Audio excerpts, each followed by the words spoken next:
Welcome to Weekly Pulse, your heartbeat to what's trending in sports.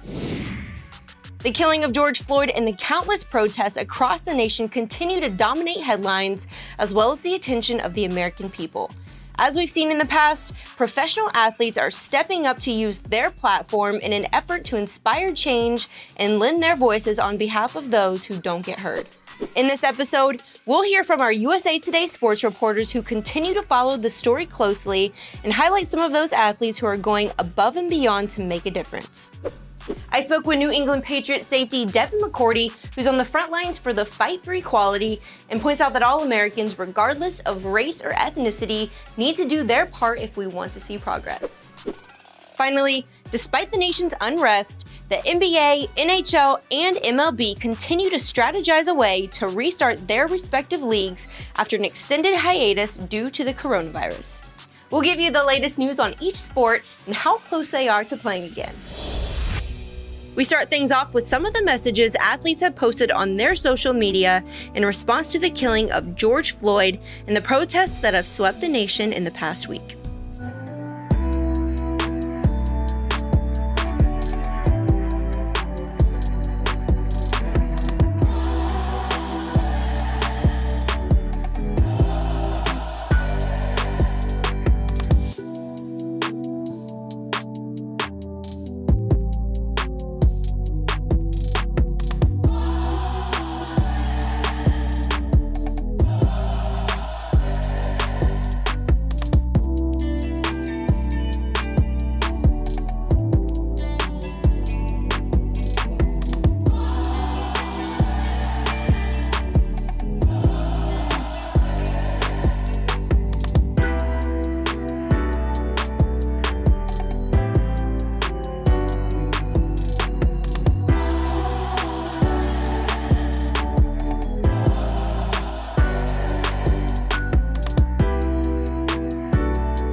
NFL players understand they have a platform and they want to do their part to speak out for those who have no voice. They're saying, we've got to all do our part. We've got to continue to unite, got to continue to educate ourselves, got to be involved in our local elections. Make sure that you're selecting officials who are just, officials who will stand up for what's right. I had some time talking with Anquan Boldin, one of the co-founders of the Players Coalition, and that was his message, is that we can't let this moment pass and just fade away. We have to fight. He's been fighting for several years now. He helped start the Players Coalition after his cousin was killed by a police officer. He wanted to make sure that he did his part. He's continued to work with criminal justice reform, with education, and he says now we have to identify the problem. We've got to go after the system. We have to elect officials that will be held accountable and will hold our police officers accountable. For USA Today Sports, this is Mike Jones, and that's what I'm hearing. This is Vincent Mercogliano, and this is what I'm hearing. While protests continue around the country following the killing of George Floyd in Minneapolis, many professional sports teams and leagues have expressed their support for the Black community and for racial justice. Meanwhile, the Madison Square Garden company, which owns the New York Rangers and the New York Knicks, has remained silent. In an email from owner James Dolan to MSG employees, he talked about the importance of the issue and expressed his desire to maintain a respectful workplace, but also made it clear that he felt that it was not the organization's responsibility to speak about social issues publicly. This, as you might imagine, has created a divide among fans. Many of them have been expressing their displeasure on social media. I'm told that most of the day Tuesday has been occupied by MSG executives internally discussing what to do next, but as of Tuesday afternoon, we had still yet to hear anything. Don't go anywhere. Weekly Pulse will be right back. Welcome back to Weekly Pulse. So first off, for those who don't know, what's the initiative of Boston Uncornered? Yeah, Boston Uncornered is a really, to me, special organization because they do a lot, with helping individuals. But to me, it's who they help. They help gang members who now want to turn their life around and really want to get into education, finish high school, and then really move on and go and graduate college. So they decided they give really these students $400 a week. And the thought process behind that is, let's give students the money so that they can focus on school, not, allow their environment, their resources, really the things that they lack to make them make bad decisions. So they have these CRAs who are mentors, a lot of times people who had real juice in the streets, gang members who had influence, who have now changed their life. They go and they speak to individuals and they just tell them how it is, what they went through, and tell them like, hey, there's another side of this. And, I've gotten to be around some of these men and women. It's remarkable. So I've really turned into a huge supporter and fan of Boston Uncornered. It's been great for me to just be a part of their organization. And I know Boston Uncornered is, I think, a real example of making social change and changing the narratives of people's lives, like you said, especially for underprivileged minorities in this country. Do you feel like these initiatives are more important than ever, given the current state of our country? I know in light of what happened in Minneapolis, there's a lot that's been going on. Yeah, I think I've got so many text messages. Someone texted me today and was like, man, I really hope you're in the forefront of this and you're doing different things.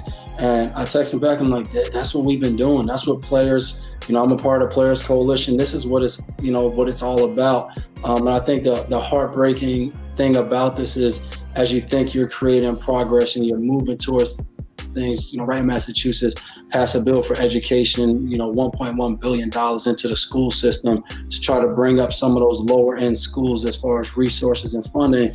Bring it up, you're like, oh man, that's a great win. And you've seen people be exonerated. You've seen different things happen all across this country. And then just like that, in a moment of minutes, you see someone's life taken from them. And no matter what you believe in, whatever it is, you can watch that video and say, a young man did not have to die. And I think for me and for a lot of players and a lot of people who have dedicated their life, experts, grassroots organizations, that's what they believe in. That's what they're passionate about. And we've been out there trying to create change, trying to have an impact. But the things that we've seen over the last couple of weeks, it just lets us know that there's just so much more room to improve and grow.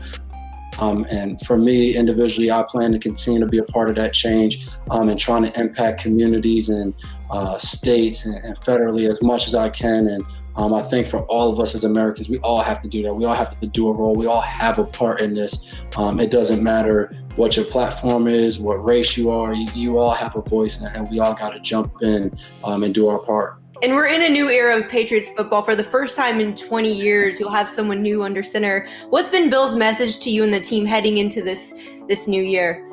Yeah, I think, from the outside looking in, that's what everyone's going to talk about.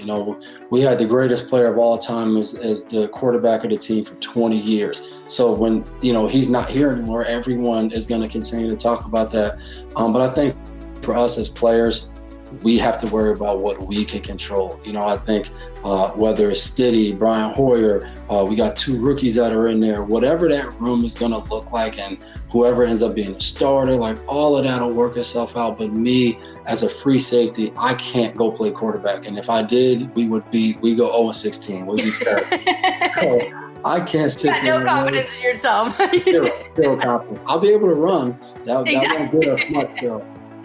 But I think for us, we got to worry about what we do. I got to make sure I'm the best player I can be. I got to make sure as a leader of the secondary that we're playing at a high level, and the quarterbacks will do what they need to do. They're all hardworking guys. So I think that has to be our focus individually, and then that'll make us come together collectively as a team. Yeah. And you had a whole season to watch Stidham in practice, and you flashed last year in the preseason. What tangible pieces of his game gives you that confidence that he can be the guy? I think he's just a hardworking guy. I think between him and Brian Hoyer, 2 guys I've gotten to be around, Hoyer longer, but just being around both of those guys, they went above and beyond any role that they had as a scout team quarterback, whether, we played Jared Goff 2 years ago, we played Jared Goff in the Super Bowl, and Brian Hoyer went and studied how he would change and audible and do different things, and he would replicate that in practice for us. So when we got in the game, it was exactly the same. And it was the same thing with Steady last year and all of the big games we played of him doing it, whether, we went out there and we played, Lamar Jackson and he tried to run around and do that, or when we played Kansas City and he was Mahomes throwing the ball across, like he dedicated it and put the work in to try to beat those guys. And I think when you see guys, put their ego aside, they're unselfish, they're doing that because it's what's best for the team. Trust me, no competitor wants to go study another guy and try to be like him in practice. Like, guys want to get better for themselves, they want to improve. And I think that speaks a lot of those guys, how selfless they are, and their work ethic and being able to put the team first. So I expect that from both those guys, and we'll see how it kind of plays out. I read an article that Yahoo Sports put out that the NFL is studying the possible implementation of a full covered face guard into helmets with surgical stuff. Have you heard about this at all? Just like how you've heard about it. We haven't, I think that's what's been tough for us as players. Like everywhere I go, people are like, hey man, what's next? What are they telling you? I'm like we don't know. We've had some calls here and there. But honestly, a lot of those calls have been just our safety. Like we've been really worried about just here and now, like guys asking questions about whether it's wives, parents, kids. So we'll have to see how all of this plays out. I don't know what that looks like. We still got to be able to breathe, and we don't want to fog up, whatever's in front of us. But I'm sure, between the league and the PA, that they're trying to figure out the best case scenario for us to go back to work. But I think for everybody involved, there's still a sense of fear going back to work. Just like everyone who's at home, you have fear going to grocery stores, restaurants. It's the same thing for us. And we're just trying to listen to the people who have been put in place of authority, who have understanding of everything going on, and we're trying to trust in those people and hope that all plays itself out. But I think there'll definitely be an NFL season, and we'll have to navigate that and kind of get through it. Yeah. Would you personally, what would you personally need to feel comfortable going back to facilities? I know you mentioned that the season most likely will go back. What do you personally feel like you need to feel comfortable?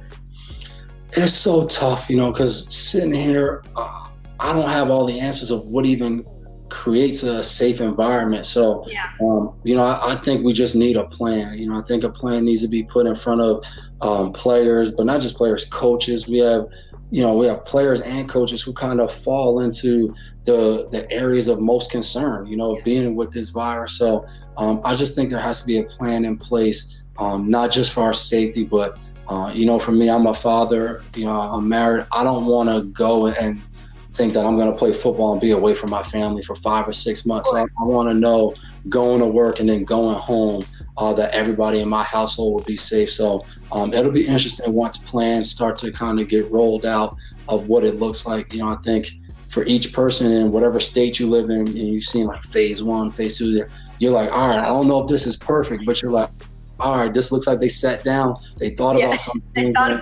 Yeah, and you go from there. You're like, all right, phase 1, they said this is open, but I'm good. I'm still not good, so we'll see how that all kind of unrolls and figures itself out. Yeah.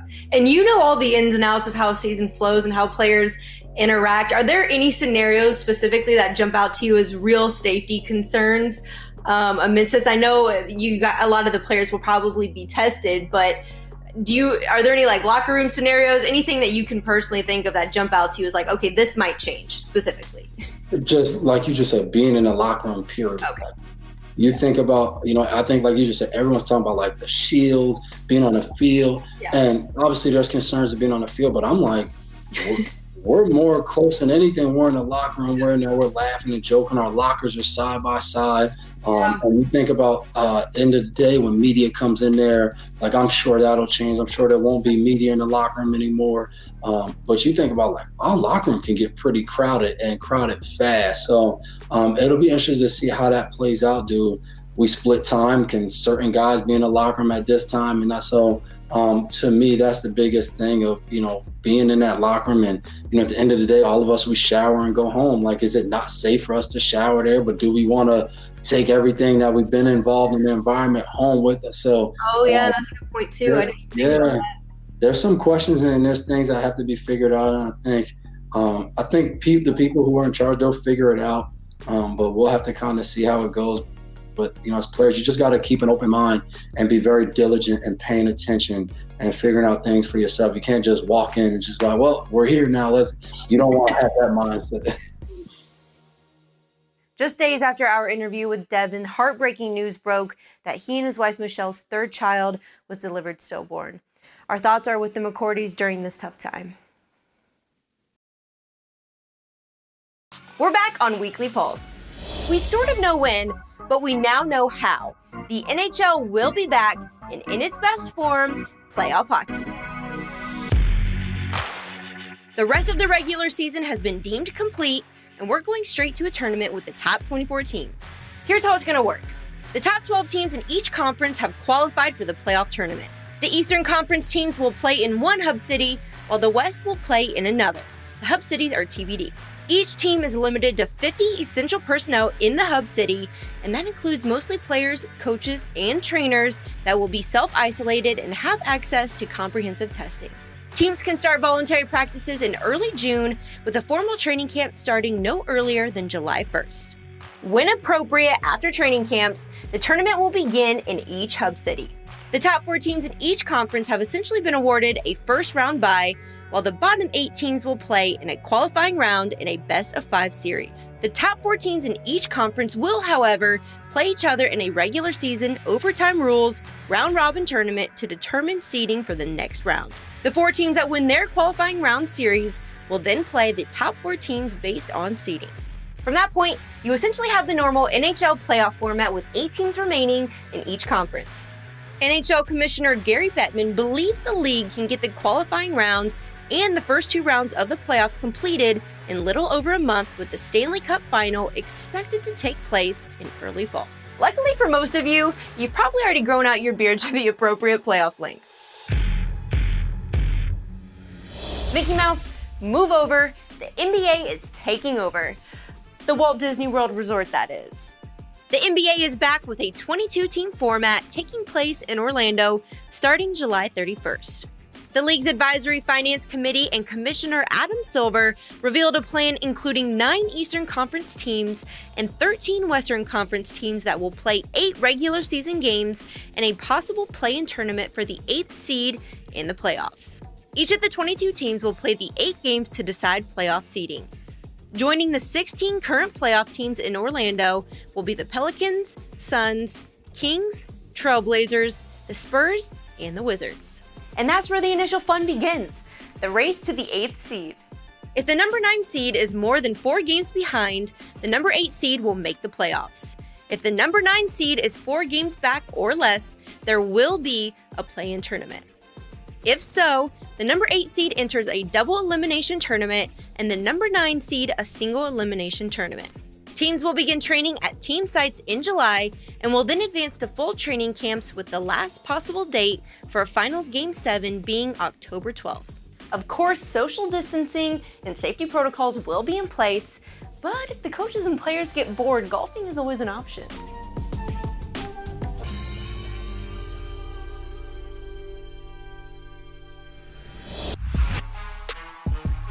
This plan that was developed in consultation with Adam Silver, NBA owners, feedback and input from other NBA executives throughout the league is not without its question marks. There are some people who wonder if health and safety is paramount, why the NBA just didn't go straight to 16-team playoff, why all 30 teams weren't invited for that matter. And then we still have lots of unanswered questions still on, what the remaining schedule is going to look like.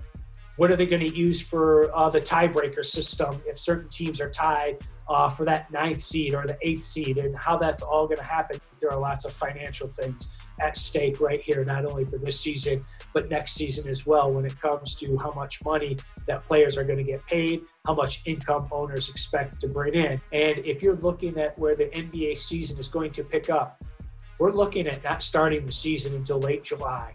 And then we're talking about, 8 more regular season games. Then we're talking about a full 16-team playoff. We're not going to finish the NBA season until October of 2020.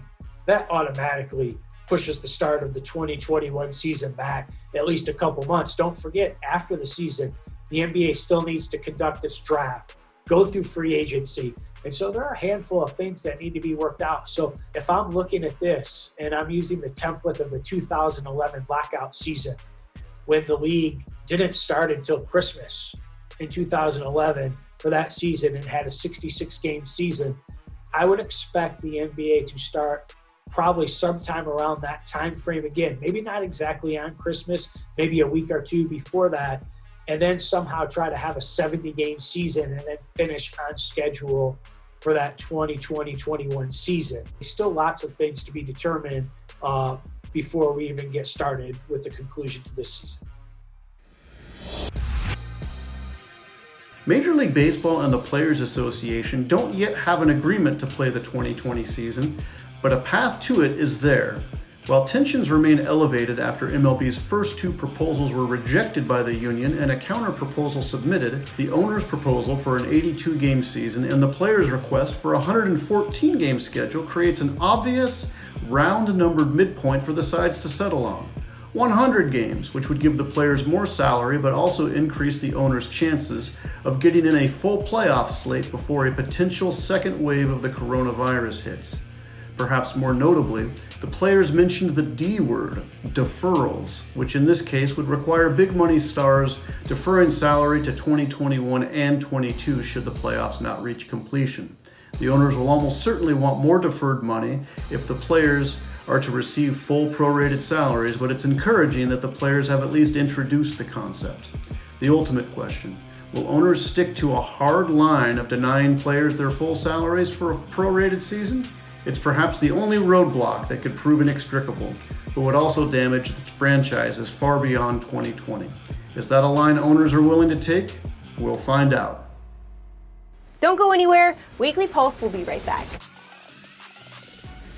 For people that are just getting into roller skating, just know that it's not an if you're gonna fall, it's a when you're gonna fall.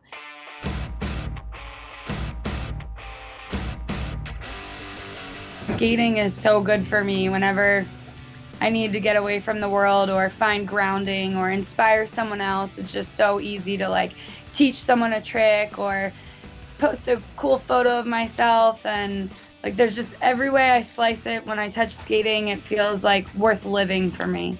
It's easier to social distance on roller skates because you can skate away, but you have to be skilled.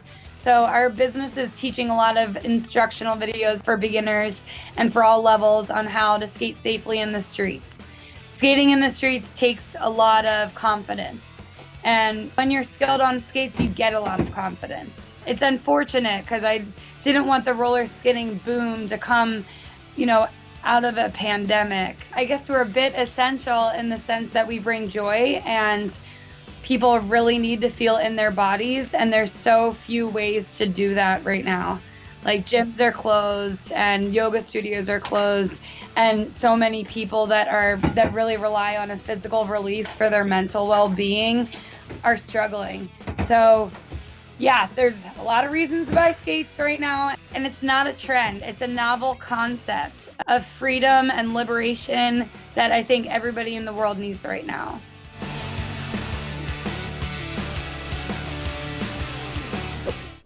That's it from us at Weekly Pulse, your heartbeat to what's trending in sports.